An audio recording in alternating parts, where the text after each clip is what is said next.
जी गुफ्ता जुमानी साहबा। बहुत शुक्रिया जनाब चेयरमैन। चेयरमैन साहब, जैसा कि आपको पता है कि सफ़र का महीना है और इस वक्त ज़ायरीन के हवाले से जो अरबईन पे जा रहे हैं उनके हवाले से काफ़ी बातें और काफ़ी परेशानियां हमें दरपेश हैं।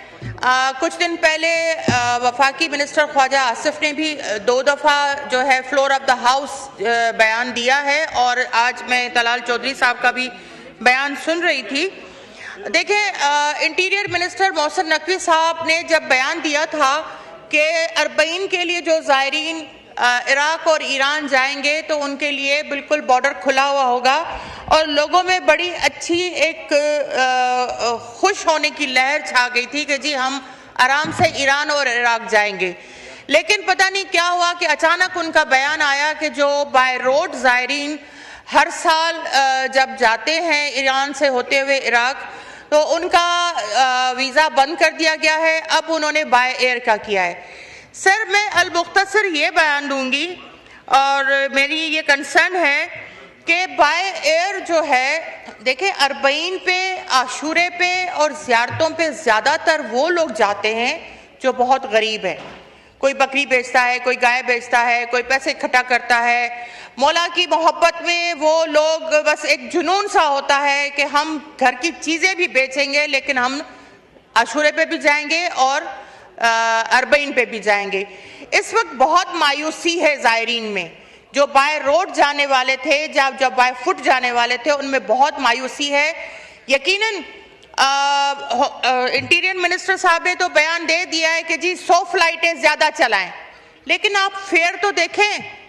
वो फेयर जो $380 था पहले, अब वो नजफ से हो गया है $580 और बगदाद से हो गया है $620। अब एक गरीब आदमी $580 और $620 तो सिर्फ टिकट खरीदे, मतलब 2.5 लाख रुपए की टिकट खरीदे। उसके बाद फिर उसकी वहाँ पे रिहाइश है, खाना पीना है, वहाँ की ट्रांसपोर्ट है, तो ये तकरीबन 4, साढ़े 4, 5 लाख को जाके ये सफ़र जो है 10 दिन का या 12 दिन का वो पूरा होता है। दूसरी बात ये कि इन्होंने इराकी एयरवेज को पूरा अपना बिजनेस दे दिया था। पीआईए अपनी फ्लाइटें नहीं चला रही थी, उसके लिए मैंने भी अपनी थोड़ी बहुत जो नाकस कोशिश थी वो भी की। इंटीरियर मिनिस्टर से बात की, मिनिस्टर साहब से बात की, पीआईए की इंतजामिया से बात की, और भी बहुत से लोग कोशिशें कर रहे हैं। जो ट्रैवल एजेंट है वो भी कोशिशें कर रहे हैं, उन्होंने भी अपनी कोशिशें की, और भी मेंबरान जो असेंबली के हैं उन्होंने भी अपनी इसमें मेहनत डाली।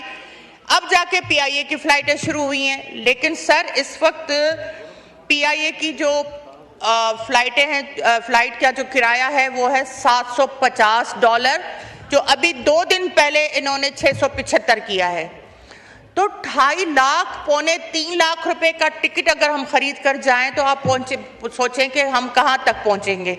मेरी एक सजेशन है, पहले तो ये है कि फ्लाई बगदाद को परमिशन दी जाए। सिर्फ इराकी एयरवेज नहीं, पीआईए भी अपनी फ्लाइटें चला रहा है, फ्लाई बगदाद को भी परमिशन दी जाए ताकि फ्लाइटों में एक हमआहंगी आ जाए।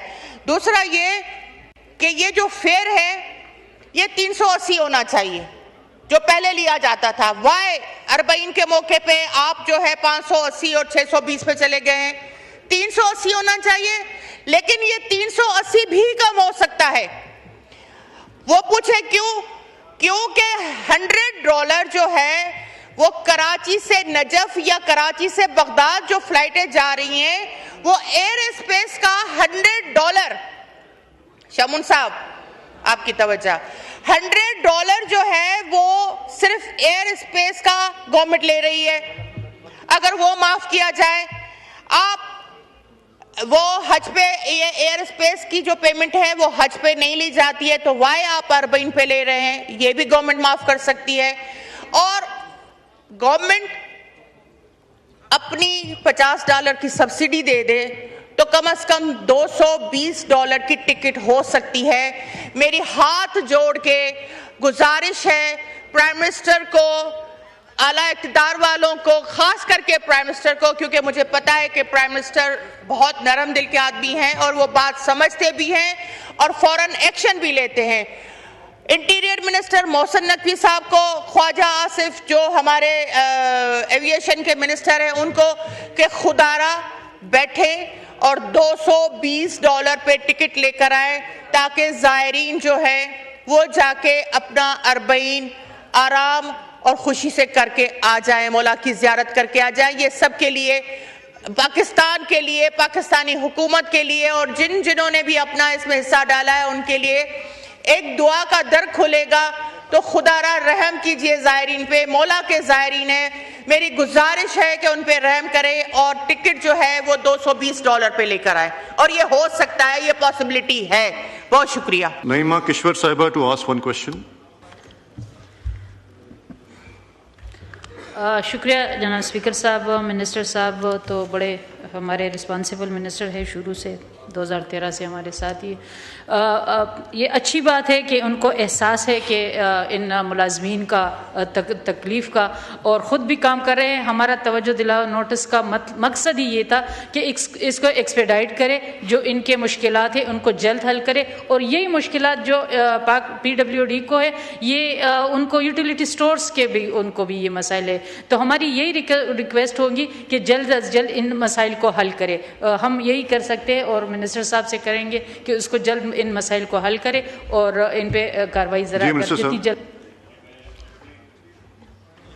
अपने महकमे की तरफ से जो है शिकायत, उसके लिए तो मैं हर वक्त हाजिर हूँ और मैं कोशिश कर रहा हूँ। यूटिलिटी स्टोर का भी फैसला प्राइम मिनिस्टर ने और कैबिनेट जैसे होगा उसके मुताबिक लॉ मिनिस्टर अभी उस पर काम कर रहे हैं, और प्राइम मिनिस्टर के जब कैबिनेट से फैसला हो जाएगा वो भी इंशाअल्लाह, किसी को घर वैसे नहीं भेज सकते हम, और हर सबको अकोमोडेट करना पड़ेगा, और ये अवामी हुकूमत इसकी जिम्मेदार होगी। शाहिदा बेगम साहिबा to one question please. नहीं है। मोहम्मद उस्मान बदानी साहब to ask one question. नईमा किश्वर साहिबा to ask one question. शुक्रिया जनाब स्पीकर साहब। मिनिस्टर साहब तो बड़े हमारे रिस्पांसिबल मिनिस्टर है शुरू से, 2013 से हमारे साथ ही। ये अच्छी बात है कि उनको एहसास है कि इन मुलाजमीन का तकलीफ़ का, और ख़ुद भी काम कर रहे हैं। हमारा तवज्जो दिलाओ नोटिस का मकसद ही ये था कि इसको एक्सपेडाइट करे, जो इनके मुश्किलात है उनको जल्द हल करे, और यही मुश्किलात जो पाक PWD को है, ये उनको यूटिलिटी स्टोर्स के भी उनको भी ये मसाइल है। तो हमारी यही रिक्वेस्ट होगी कि जल्द अज जल्द इन मसाइल को हल करे। हम यही कर सकते हैं और मिनिस्टर साहब से करेंगे कि उसको जल्द इन मसाइल को हल करे और इन पे कार्रवाई जरा जितनी जल्द। अपने महकमे की तरफ से जो है शिकायत, उसके लिए तो मैं हर वक्त हाजिर हूँ और मैं कोशिश कर रहा हूँ। यूटिलिटी स्टोर का भी फैसला प्राइम मिनिस्टर ने और कैबिनेट जैसे होगा उसके मुताबिक लॉ मिनिस्टर अभी उस पर काम कर रहे हैं, और प्राइम मिनिस्टर के जब कैबिनेट से फैसला हो जाएगा वो भी इंशाअल्लाह, किसी को घर वैसे नहीं भेज सकते हम, और हर सबको अकोमोडेट करना पड़ेगा, और ये अवामी हुकूमत इसकी जिम्मेदार होगी। शाहिदा बेगम साहिबा to one question please. नहीं है। मोहम्मद उस्मान बदानी साहब to ask one question.